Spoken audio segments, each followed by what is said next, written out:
ఓం శాంతి.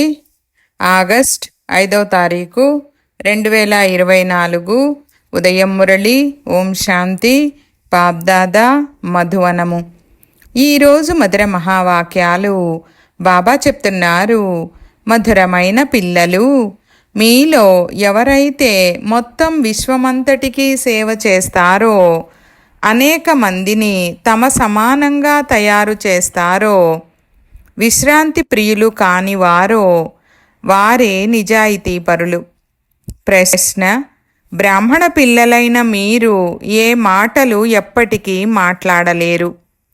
జవాబు: బ్రహ్మతో మాకు ఎలాంటి సంబంధం లేదు, మేము నేరుగా శివబాబానే స్మృతి చేస్తామని బ్రాహ్మణులైన మీరు ఎప్పటికీ అనలేరు. బ్రహ్మ బాబా లేకుండా బ్రాహ్మణులని పిలువబడరు. ఎవరికైతే బ్రహ్మతో సంబంధం లేదో వారు బ్రహ్మ ముఖవంశావళి వారు కాదు, శూద్రులు. శూద్రులు ఎప్పటికీ దేవతలుగా అవ్వలేరు. ఓం శాంతి. ఆత్మిక తండ్రి కూర్చొని దాదా ద్వారా అర్థం చేయిస్తున్నారు. పిల్లలు ప్రదర్శని లేక మ్యూజియం ప్రారంభోత్సవాన్ని చేయిస్తారు, కానీ బేహద్ తండ్రి ఎప్పుడో ప్రారంభోత్సవం చేసేశారు. ఇప్పుడు శాఖలు వెలువడుతూ ఉంటాయి. పాఠశాలలు చాలా కావాలి కదా. తండ్రి ఉన్న ఈ పాఠశాలకు మధువనమని పేరు పెట్టారు. మధువనంలో సదా మురళి మ్రోగుతూ ఉంటుందని పిల్లలకు తెలుసు. ఎవరి మురళి? భగవంతునిది. భగవంతుడు నిరాకారుడు. సాకార రథము ద్వారా మురళిని మ్రోగిస్తారు. అతనికి భాగ్యశాలి రథమని పేరు ఉంచారు. ఇది ఎవరైనా అర్థం చేసుకోగలరు. ఇతనిలో తండ్రి ప్రవేశించారని పిల్లలైన మీకే అర్థమవుతుంది. మరెవ్వరికి రచయిత మరియు రచనల ఆది మధ్యాంతాలు తెలియదు. గొప్ప వ్యక్తులైన గవర్నర్ మొదలైన వారితో ఉద్ఘాటన చేయిస్తారు. ఎవరి చేత ఉద్ఘాటన చేయిస్తున్నారో వారికి మొదట కొత్త ప్రపంచాన్ని తండ్రి ఎలా స్థాపిస్తున్నారనే పరిచయాన్ని ఇవ్వాలని తండ్రి ఎప్పుడూ రాస్తుంటారు. శాఖలు తెరవబడుతూ ఉన్నాయి. ఎవరో ఒకరి ద్వారా తెరిపిస్తూ ఉంటే వారి కళ్యాణము జరుగుతుంది. తండ్రి వచ్చారని కొంచెమైనా తెలుస్తుంది. విశ్వములో శాంతిమయ రాజ్యం లేక ఆది సనాతన దేవీ దేవతా ధర్మము బ్రహ్మ ద్వారా స్థాపించబడుతోంది. దాని ఉద్ఘాటనైతే జరిగిపోయింది. ఇప్పుడు శాఖలు తెరవబడుతున్నాయి. ఎలాగైతే బ్యాంకుకు సంబంధించిన శాఖలు తెరుస్తూ ఉంటారో అలా ఇక్కడ కూడా తెరవబడుతున్నాయి. తండ్రే వచ్చి జ్ఞానము ఇవ్వాలి. ఈ జ్ఞానము పరమపిత పరమాత్మలో మాత్రమే ఉంటుంది. అందువలన వారినే జ్ఞానసాగరులని అంటారు. ఆత్మిక తండ్రిలోనే ఆత్మిక జ్ఞానముంది. కావున వారే వచ్చి ఈ జ్ఞానాన్ని ఆత్మలకు ఇస్తారు. ఓ పిల్లలారా, ఓ ఆత్మలారా, మీరు స్వయాన్ని ఆత్మగా భావించమని అర్థం చేయిస్తారు. ఆత్మ అను పేరైతే సాధారణమైనదే. మహాత్మ, పుణ్యాత్మ, పాపాత్మ అని అంటారు. కావున ఆత్మలకు పరమపిత పరమాత్ముడైన తండ్రి కూడా అర్థం చేయిస్తున్నారు. తండ్రి ఎందుకు వస్తారు? తప్పకుండా పిల్లలకు వారసత్వం ఇచ్చేందుకు వస్తారు. మళ్ళీ సతోప్రధానమైన కొత్త ప్రపంచంలోకి రావాలి.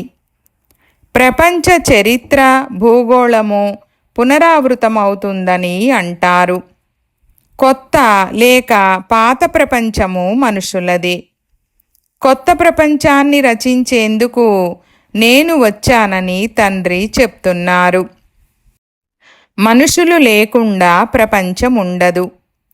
కొత్త ప్రపంచంలో దేవీ దేవతల రాజ్యం ఉండేది. ఇప్పుడు మళ్ళీ అదే రాజ్యం స్థాపన అవుతూ ఉంది. పిల్లలైన మీరిప్పుడు శూద్రుల నుండి బ్రాహ్మణులుగా అయ్యారు.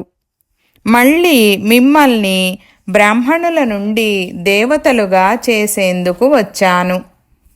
తండ్రి ఇలా అర్థం చేయిస్తున్నారు అని మీరు వినిపించగలరు. మీరు కొత్త ప్రపంచంలోకి ఎలా వెళ్ళగలరు? ఇప్పుడు మీ ఆత్మలు పతితంగా వికారిగా ఉన్నాయి కనుక మళ్ళీ ఇప్పుడు నిర్వికారులుగా తయారవ్వాలి. జన్మ జన్మల పాపభారం తలపై ఉంది. పాపం ఎప్పటి నుండి ప్రారంభమవుతుంది? తండ్రి ఎన్ని సంవత్సరాల వరకు పుణ్యాత్మలుగా చేస్తారు? ఇది కూడా పిల్లలైన మీరిప్పుడు తెలుసుకున్నారు. 21 జన్మల వరకు పుణ్యాత్మలుగా ఉంటారు. తర్వాత మీరు పాపాత్ములుగా అవుతారు. ఎక్కడ పాపముంటుందో అక్కడ దుఃఖము ఉండనే ఉంటుంది. పాపమంటే ఏమిటో కూడా తండ్రి తెలియజేస్తున్నారు. ఒకటేమో మీరు ధర్మగ్లాని చేస్తారు. మీరు ఎంతో పతితమైపోయారు. ఓ పతిత పావన రండి అని మీరు నన్ను పిలుస్తూ వచ్చారు. కావున నేనిప్పుడు వచ్చాను. పావనంగా తయారు చేసే తండ్రిని మీరు నిందించారు, అవమానించారు. అందువలన మీరు పాపాత్ములుగా అయ్యారు. ఓ ప్రభూ, జన్మ జన్మల నుండి నేను పాపిగా ఉన్నాను, వచ్చి పావనంగా చేయండని కూడా అంటారు. కావున తండ్రి అర్థం చేయిస్తున్నారు. ఎవరైతే అందరికంటే ఎక్కువ జన్మలను తీసుకున్నారో వారి అనేక జన్మల అంతములో నేను ప్రవేశిస్తాను. అనేక జన్మలని బాబా దేనినంటారు? పిల్లల 84 జన్మలను అనేక జన్మలని బాబా అంటారు. మొట్టమొదట వచ్చిన వారే 84 జన్మలను తీసుకుంటారు.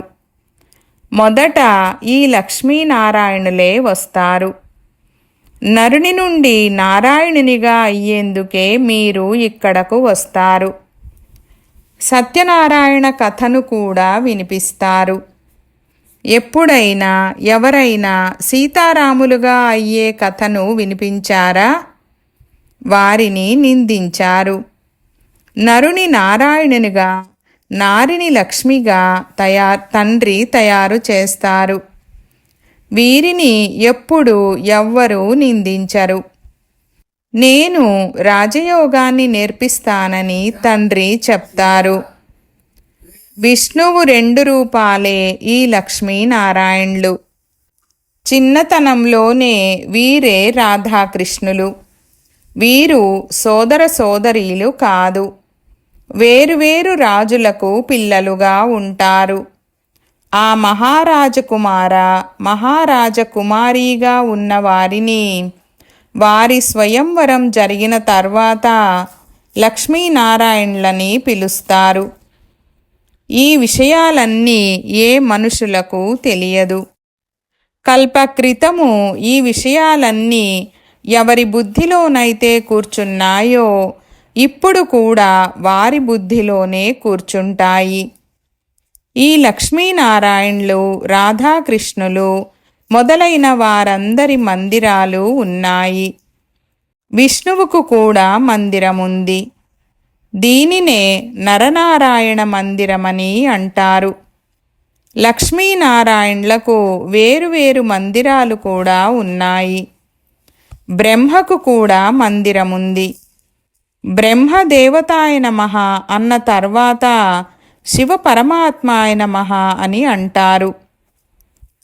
కావున వారు వేరుగా ఉన్నట్లే కదా. దేవతలను భగవంతుడని ఎప్పుడూ అనరు. విశ్వములో శాంతి స్థాపన చేసేందుకు భగవంతుడు పునాది వేసేశారని ఎవరి ద్వారా ఉద్ఘాటన చేయిస్తారో వారికి మొదట ఈ విషయము అర్థం చేయించాలని తండ్రి చెప్తున్నారు. లక్ష్మీనారాయణులు రాజ్యమును పరిపాలించినప్పుడు విశ్వమంతటా శాంతి ఉండేది కదా. వీరు సత్యయుగానికి అధిపతులుగా ఉండేవారు కదా. కావున ఇది మానవులను నరుని నుండి నారాయణునిగా, నారి నుండి లక్ష్మిగా తయారు చేయు పెద్ద ఈశ్వరీయ విశ్వవిద్యాలయం. చాలామంది విశ్వవిద్యాలయమని పేరు పెట్టుకున్నారు. వాస్తవానికి అవి ఏవి విశ్వవిద్యాలయాలు కావు. సార్వత్రికంగా అయితే విశ్వమంతటా ఉండాలి. విశ్వమంతటా ఒకే కళాశాలను అనంతమైన తండ్రి తెరుస్తారు. విశ్వములో పావనంగా అయ్యే విశ్వవిద్యాలయం ఇది ఒక్కటే అని, దానిని తండ్రి స్థాపిస్తున్నారని మీకు తెలుసు. విశ్వమంతటిని శాంతిధామానికి, సుఖధామానికి తీసుకెళ్తారు. అందువలన దీనిని ఈశ్వరీయ విశ్వవిద్యాలయమని అంటారు. ఈశ్వరుడు వచ్చి విశ్వమంతటికి ముక్తి జీవన్ముక్తుల వారసత్వాన్ని ఇస్తారు. తండ్రి చెప్పే విషయమెక్కడా? వారంతా చెప్పే విశ్వవిద్యాలయమెక్కడా? విశ్వవిద్యాలయము అనగా ప్రపంచమంతటిని పరివర్తన చేసేది. ఈ కర్తవ్యం తండ్రిదే. మనలను ఈ పేరు పెట్టుకోనివ్వరు. ప్రభుత్వమైతే తానే స్వయంగా పెట్టుకుంటుంది. దీనిని మీరు అర్థం చేయించాలి. అది కూడా మొదటే అర్థం చేయించరు. మా పేరే బ్రహ్మకుమార, బ్రహ్మకుమారీలని చెప్పండి. తండ్రి వచ్చి రథముగా తయారు చేసుకున్నప్పుడే బ్రహ్మ అని పేరు పెట్టారు. ప్రజాపిత అనే పేరు ప్రసిద్ధి చెందింది కదా. అతడు ఎక్కడి నుండి వచ్చాడు? అతని తండ్రి పేరేమిటి? బ్రహ్మను దేవతగా చూపిస్తారు కదా. దేవతలకు పరమపితయే తప్పకుండా తండ్రిగా ఉంటారు. వారు రచయిత. బ్రహ్మను మొట్టమొదట రచించారని చెప్తారు. వారి తండ్రి శివబాబా. నేను ఇతనిలో ప్రవేశించి ఇతని గురించి మీకు తెలియజేస్తానని శివబాబా చెప్తున్నారు. ఇది ఈశ్వరీయ మ్యూజియం అని పిల్లలు అర్థం చేయించాలి. ఓ పతిత పావన, రండి, వచ్చి పతితులను పావనంగా చేయండని నన్ను పిలిచారు. ఓ పిల్లలు, ఓ ఆత్మలారా, మీరు మీ తండ్రిని స్మృతి చేస్తే పతితులుగా ఉన్నవారు పావనంగా అవుతారు. మన్మనాభవ అను పదము గీతలోనిదే. జ్ఞానసాగరులైన పతిత పావనుడు భగవంతుడు ఒక్కరే. కృష్ణుడు పతిత పావనుడు కాదు. అతడు పతిత ప్రపంచంలోకి రాలేడు. పతిత ప్రపంచంలోకి పతిత పావనుడైన తండ్రే వస్తాడు. ఇప్పుడు నన్ను స్మృతి చేస్తే పాపం భస్మమవుతుంది. ఎంత సహజమైన విషయము! భగవానువాచ అను పదము తప్పకుండా చెప్పాలి.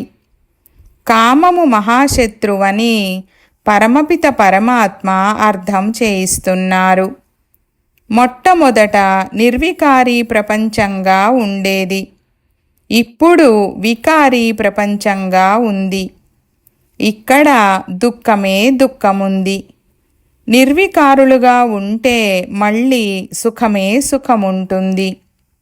భగవానువాచ కామము మహాశత్రువని అందరికీ తెలియజేయాలి. దీనిని జయిస్తే మీరు జగత్తును జయిస్తారు. ఒక్క తండ్రిని స్మృతి చేయండి. మేము కూడా ఆ తండ్రిని స్మృతి చేస్తామని చెప్పండి. ఏదైనా కాలేజీని తెరుస్తున్నప్పుడు దానిని కూడా ఉద్ఘాటన చేయిస్తారు కదా. ఇది కూడా కళాశాల. చాలా సేవా కేంద్రాలున్నాయి. సేవా కేంద్రాలలో టీచర్లను నియమించారు. టీచర్లు కూడా తప్పకుండా ఆలోచించాలి.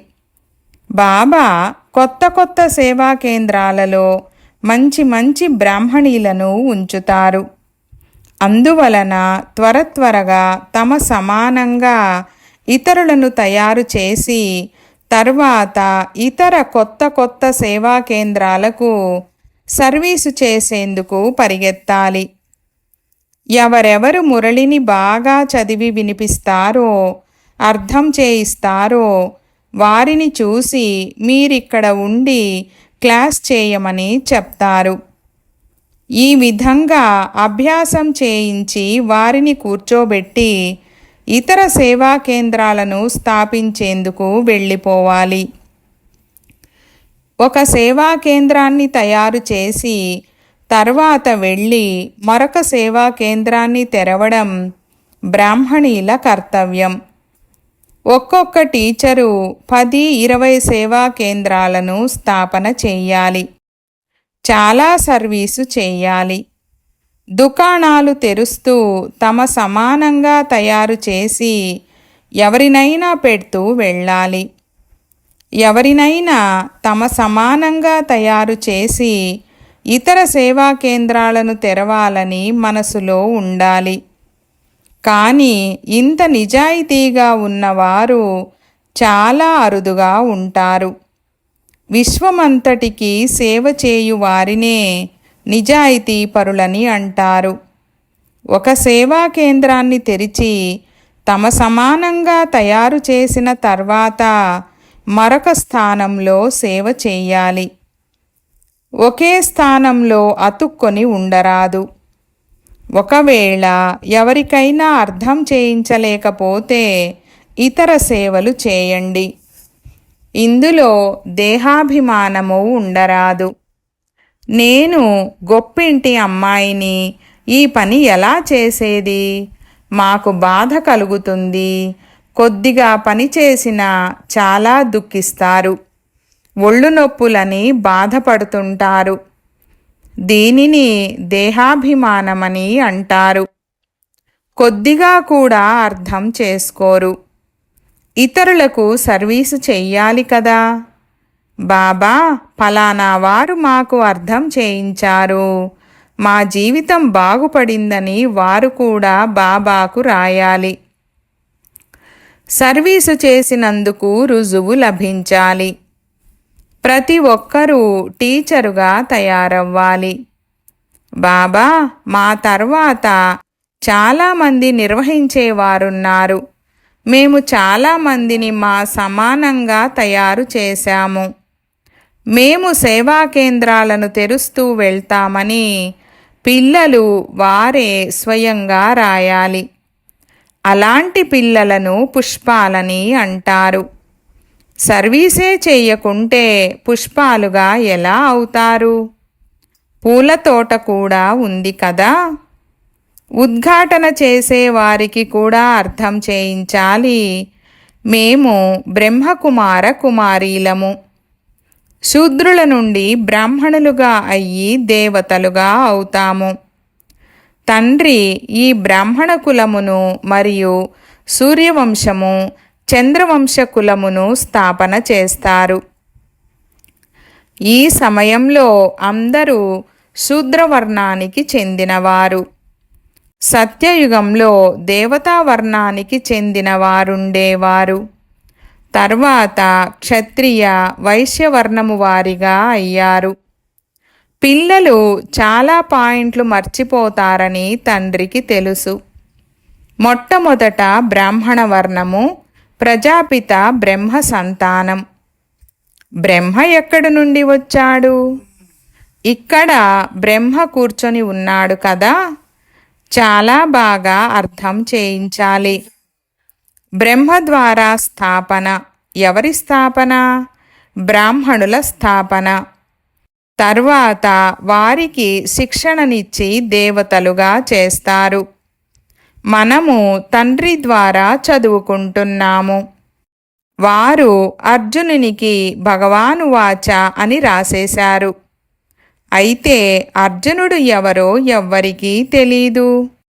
మనము బ్రహ్మవంశస్థులైన బ్రాహ్మణులమని మీకు తెలుసు. ఒకవేళ మేము శివబాబాకు పిల్లలము, బ్రహ్మతో మాకు సంబంధం లేదని ఎవరైనా చెప్తే వారు దేవతలుగా ఎలా అవుతారు? బ్రహ్మ ద్వారానే తయారవుతారు కదా.